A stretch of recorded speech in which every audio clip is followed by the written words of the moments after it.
Hello DD चॅटमध्ये तुम्हाला सगळ्यांचं मी गौरी किरण मनापासून स्वागत करते आणि आज आपल्यासोबत दोन खास पाहुणे बसलेले आहेत. त्यांचं नाव आहे सुबोध भावे आणि दीप्ती देवी. तुम्हा दोघांचंही खूप खूप स्वागत. धन्यवाद. आणि कंडिशन अप्लाय हा सिनेमा तुमचा आमच्या भेटीला येतोय त्याबद्दल पहिल्यांदा तर तुम्हाला खूप साऱ्या शुभेच्छा. दीप्ती आणि तुम्ही याच्या आधी पहिल्यांदा काम केलं होतं की तुमचा हा पहिला प्रोजेक्ट आहे एकत्र? नाही, याच्या आधी एक सिरियल मी करणार होतो ज्याच्यात दीप्ती काम करत होती, पंखांची सावली. हां, माझं कास्टिंग झालं आणि ती सिरियल बंद पडली. कदाचित तेव्हा आम्ही एकत्र काम करावं अशी इच्छा नसेल. इनफॅक्ट तू अवघाची संसारमध्ये पण येणार होतास, पण मी आलो आणि तोपर्यंत ही बाहेर गेली. सो असं एक दोनदा चुकामुक झाली. आमची इच्छा नव्हती सिरियल मध्ये एकत्र, कदाचित लिहिलेलं नव्हतं ते. थोडक्यात त्या कंडिशन मध्ये तर नाही होऊ शकलं, पण या कंडिशन अप्लाय मध्ये तुम्ही दोघे एकत्र चांगल्या कंडिशन मध्ये झालं. काही कळेना, काही कळेना. येताना सुद्धा मांजरीच्या मानेला कसं धरतात तसं आणलं असं म्हणाले सुबोध सर. आणि खरं तर यावरनं तुमची भांडणं खूपदा होतात, कारण तू डाएट करतेस आणि सुबोध सर खाण्यात मग्न असतात आणि याच्यावरनं सेटवर खूप भांडणं व्हायची तुमची. मी डाएट करत नाही, मी फक्त पौष्टिक खाते. पण तू कॅलरीज मोजून सांगतेस समोरच्याला की याच्यात एवढे कॅलरीज आहेत. असं काहीच नाही, खरंच तर काही नाहीये. मी व्यायामही करते, फक्त ते करत नसतं. एखाद्या नवीन मुलाला किंवा मुलीला भेटलो तर पहिल्यांदा आपल्या चेहऱ्याकडे लक्ष जातं ना, की याचे डोळे किती सुंदर आहे, चेहरा किती गोड आहे. मग माझे गालाकडे लक्ष गेलं जातं. अरे काही काय जे गाल काय करणार, किंवा हिचे गाल सुटले ह्याच्याकडे कसं लक्ष जाऊ शकतं तुझं मला सांग. अगं नाही, ट्रस्ट मी. आता तुला पण सांगेल ते नंतर काय. मी असं ऐकलंय की सेटवर तिला जेवण पाठवायचं म्हणजे प्रोडक्शनकडनं पूर्ण जेवण यायचं, पण ती आपला सलाड वगैरे फ्रुट्स वगैरे आणि तुम्ही जेवायला बसला काय खातोय ह्याच्यावर किती कॅलरी आहेत वगैरे असं बोल. तुम्ही आधी भेटलाय का? तुम्ही ठरवलंय का की हेच बोलायचंय? नाही काहीच नाही, तिला सगळं माहिती आता. हे बघ, चितळेची आंबावडी, मोदक, नंतर काय न्यू पुणे बेकरीचे ब्रँड अँबॅसेडर आहे, त्याचे पॅटीस रोज अशी त्यांची ट्रीट फीस्ट असायचं सकाळी सकाळी. आणि मला न सांगता लपून मला बोलवायचंही नाही ते, कारण त्यांना म्हणजे नंतर हिच्याकडे बघून इतका कॉम्प्लेक्स आहे मला आणि आता की आम्ही टेबलवरती येऊन बसायचो. आम्ही हॉटेलमध्ये राहत होतो त्या हिंजवडीमध्ये, आणि आम्ही ही सगळी यायची गुड मॉर्निंग आली तर आम्ही असं ना आता सकाळचा एक नाश्त्याचा केक असा आणि अशी समोर बसायची टेबलवरती की आम्ही असं लिंबू पाणी गरम पाणी दिवसभरात आमच्यासमोर. दादा मेरा लिंबू पाणी लाला, दादा मेरा गरम पाणी लाला. मग आम्हाला उगाच चहाला आपण खूप पाप करतो आयुष्यात असं वाटायला लागलं. मी खूप भात खाते आणि मी मगाशी तुला मगाशी मी भात खाताना पाहिलं तर मला इतकं शांत वाटलं. चला डाएट वगैरे करतो ते दुपारचा भात खाल्लेला चालतो.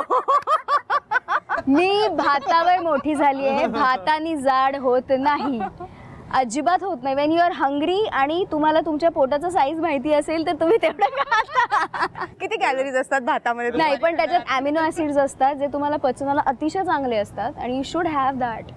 तुम्ही राईस खाल्ला पाहिजे. इतकं विश्लेषण करून हे सांगायला लागलं आणि चांगलं विश्लेषण का? आता बटाटे वडा तुला खायचा आहे आणि ही जर त्याचं विश्लेषण करून त्याच्या वरच्या आवरणामध्ये हे असतं आणि खालच्या आवरणामध्ये ते असतं आणि बटाट्यात अमुक सत्व आणि तमुक ते असतं, पण चांगलं सांगते. आणि एंड ऑफ द डे सगळ्यात काय असतं तर सगळ्यात फॅट असतं. हे तुमच्याकडे बघून हे आमच्याकडे बघून ही ॲडिशन आहे त्यांची. मी असं काहीच म्हणत नाही. एक तर लग्न कर किंवा स्टार्ट लिव्हिंग इन. लिव्हिंग सुद्धा लग्नच असतं एक प्रकारचं. लिव्हिंग म्हणजे आउटचा बोर्ड लावून इन करायची गोष्ट. काही कळेना. सुबोध सर, एक वाक्य आहे ट्रेलरमध्ये की लग्न म्हणजे पिंजरा किंवा सिगरेट वॉट एव्हर. तुमच्या लग्नाला बरीच वर्ष झाली आहेत, नेमकं काय आहे? सिगरेट आहे, पिंजरा आहे की अजून काही गोष्टी आहेत लग्न म्हणजे? मला आणि मंजिरीला आम्ही एकमेकांच्या प्रेमात पडलो तेव्हा ती 8वीत होती, मी 10वीत होतो आणि आम्हाला दोघांना लग्न करायचं होतं आमचं आधीच ठरलं होतं. 8वी आणि 10वी मध्ये? हो, बघितलं. आम्ही प्रेमात पडलो होतो. मला ती खूप आवडते, तिलाही खूप आवडत असेल म्हणजे.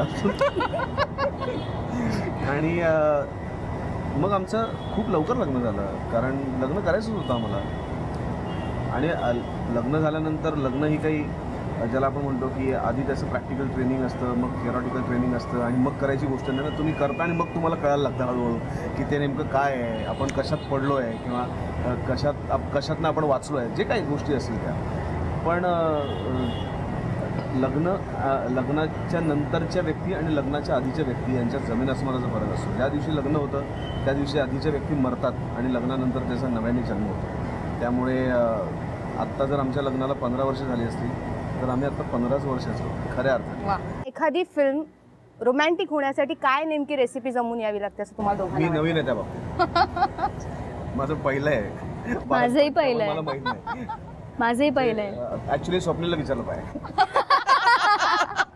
वा वा वा वा वा, क्या बात आहे. आता तुम्ही दोघांनीही दोन बाजू मांडायच्यात. एकाने लग्नाच्या फायदे किंवा लग्नाच्या गोष्टींबद्दलची बाजू मांडायचे, एकाने लिव्ह इन मध्ये राहण्याचे फायदे किंवा त्याच्याबद्दलच्या गोष्टींबद्दलची बाजू मांडायची. दोघांमध्ये ठरवून घ्या कोण कोणती बाजू मांडणार. नाही, असं ठरवायचं काय, ती जे मांडली त्या विरुद्ध मी बोलायचं. चालेल.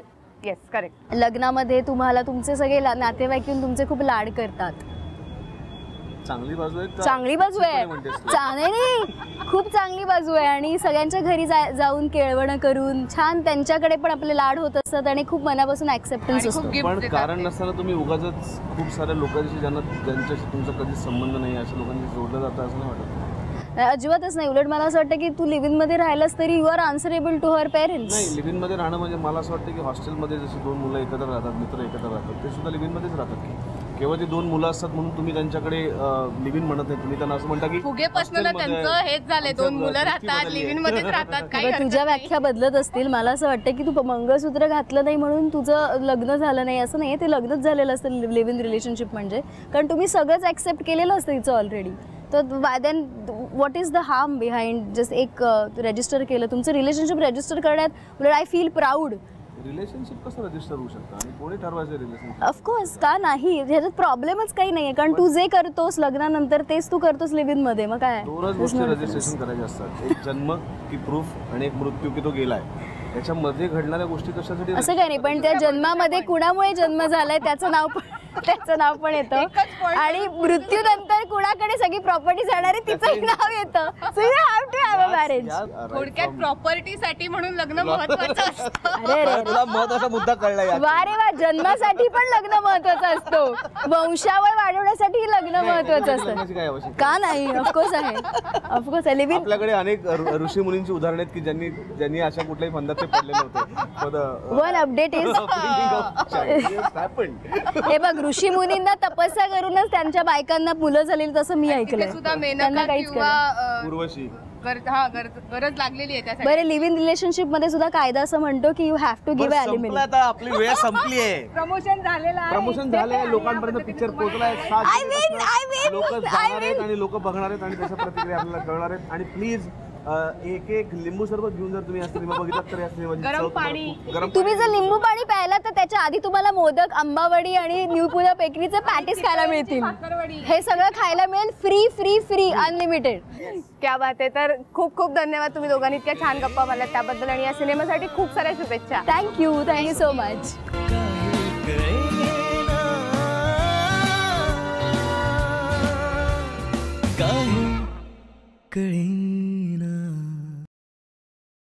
इंटरव्ह्यू संपला, आता फक्त एकच आहे, डिजिटल दुनियादारी. सबस्क्राईब करा.